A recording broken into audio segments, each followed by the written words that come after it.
Imagine yourself standing on a sun-scorched hillside just beyond the walls of Jerusalem in the summer of 1187. The air is thick, heavy, choking, filled with the stench of sweat, iron, blood, and decay. Around you, thousands of armored men are tightening their grips on lances and swords, preparing for what they believe will be a holy clash for the glory of God. Quick pause. Where are you watching from right now, and what time is it on your clock? Drop it in the comments so we can see how far across the world this battle is being remembered. They march forward with prayers on their lips and fire in their eyes. Yet, within an hour, most of them will be corpses littering the field. And if fate had placed you there among them, you wouldn't survive 5 minutes. Today, we're unraveling the brutal, unfiltered reality of survival, or rather, the near impossibility of it, on a Crusader battlefield. Forget everything you think you know about medieval combat. The truth, uncovered by archaeology and bone-deep evidence, paints a vision so nightmarish that modern warfare feels merciful by comparison. Let's begin with a truth that flips every romanticized notion of knighthood on its head. In medieval Europe, when knights fought other knights, the chances of dying were shockingly slim. Picture this. A battle where nearly 900 French and English knights clash in all their armored glory, and at the end, only 3 deaths. 3. Why? Because their armor was nearly impossible to penetrate, and killing a nobleman outright was foolish compared to capturing him for ransom. War on the home front was often more about profit than annihilation. Historians call these casualty rates stupidly low, and by medieval standards they really were. But the Crusades? That was another world entirely. In the Holy Land, European warriors faced enemies who fought by a very different code, one that cared little for ransom or knightly courtesy. The Muslim armies weren't fighting for glory, nor for plunder. They were defending their homeland in a holy war of their own, and they knew exactly how to tear apart every weakness in Crusader tactics, weapons, and armor. Recent archaeological digs have pulled back the curtain on what those battles truly looked like. And the evidence is chilling. At Sidon Castle in Lebanon, researchers uncovered a mass grave holding 25 Crusader soldiers from the 13th century. Every skeleton was scarred with unhealed wounds, stab cuts, sword slashes, blunt force fractures. But the haunting detail? Most of the wounds were to the back. These weren't men who fell bravely facing their foes. They were men butchered while fleeing for their lives, cut down from behind by cavalry racing them down at full gallop. One skull bore a long blade strike across the back of the neck, a clean execution blow. That man was likely captured alive, only to be beheaded after the fighting. And here's the shocking part. This wasn't some extraordinary cruelty. This was standard procedure. Consider the siege of Jacob's Ford Castle in 1179, north of the Sea of Galilee. When Saladin's forces stormed the fortress, the aftermath was etched in bone and steel. 5 fallen defenders have been studied in painstaking detail, and their skeletons reveal the sheer savagery of close combat.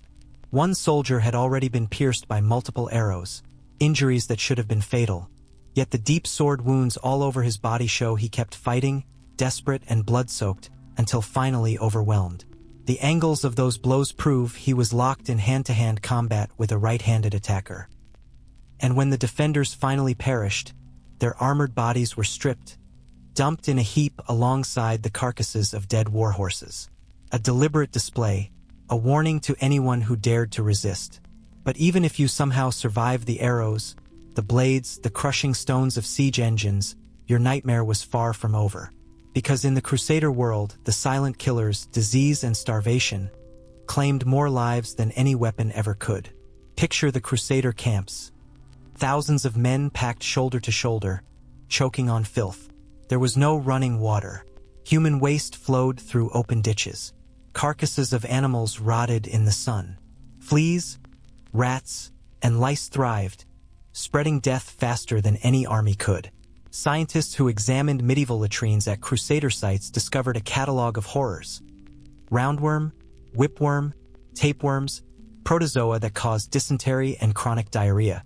For a malnourished, exhausted soldier, any one of these infections could mean death in a matter of days. Food and clean water were luxuries, Entire armies starved before reaching the battlefield.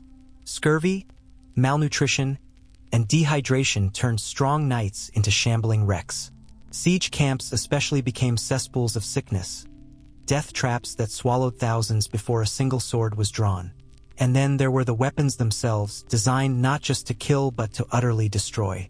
Longbow arrows could pierce through helmets and skulls with such force that modern archaeologists have compared the wounds to those left by bullets.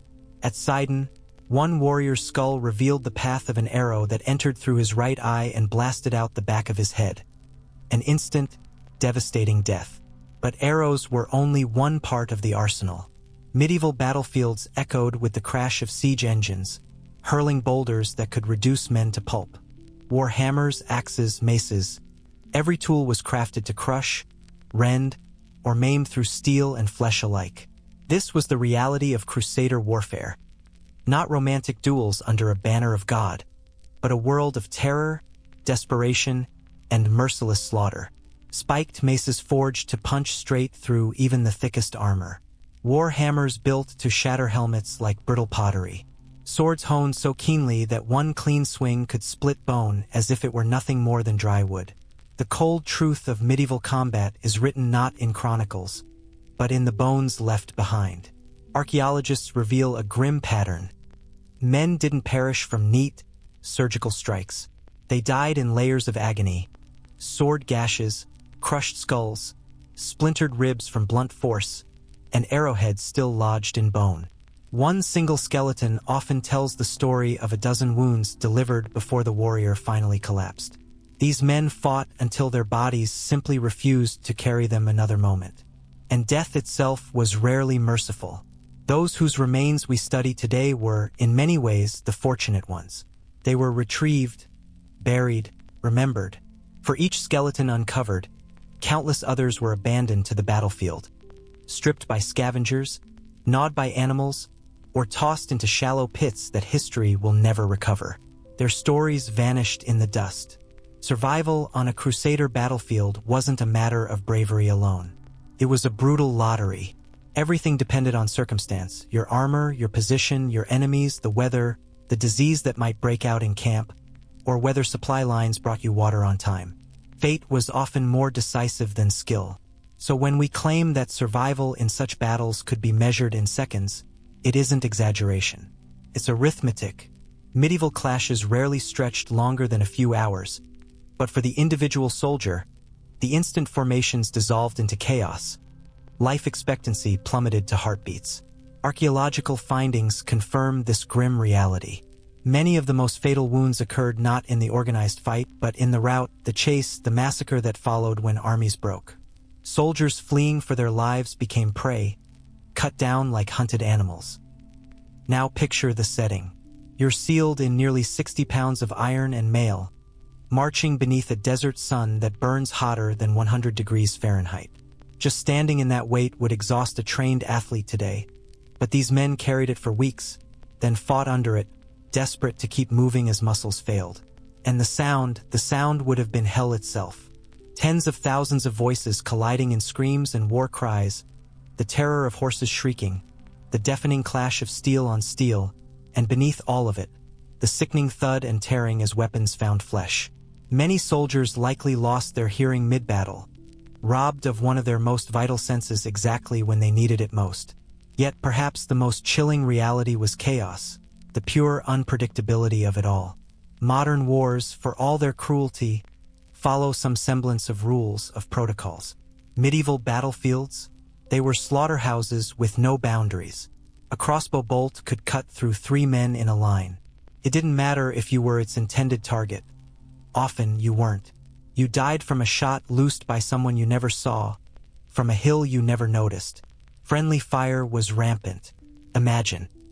Armor splattered in blood and dust, faces obscured by helmets, confusion everywhere. Friend and foe blurred together, and in that storm of violence, men often struck down their own brothers in arms without realizing it until it was too late. And even if you somehow survived that hell, your ordeal wasn't finished. Wounded men often lay sprawled on the field for days, begging for water, their cries ignored as scavengers, both human and animal. picked over the living and the dead alike. Mass graves tell the truth. Countless soldiers were abandoned where they fell. Some skeletons show scars of healed wounds, proof that a rare few endured battle after battle.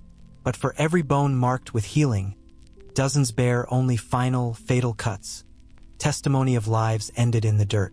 What cuts deepest is this: even the best of the best fell. The elite knights, men who had trained since childhood, armed with the finest weapons, armored with the strongest steel, and fighting beside equally skilled comrades, perished in staggering numbers. If these warriors, the pinnacle of medieval military might, could not guarantee survival, what hope did the ordinary soldier have? The grim reality is that warfare in this era was less about courage or brilliance than cold arithmetic. Human lives were spent like coin. Chance decided more fates than skill ever could.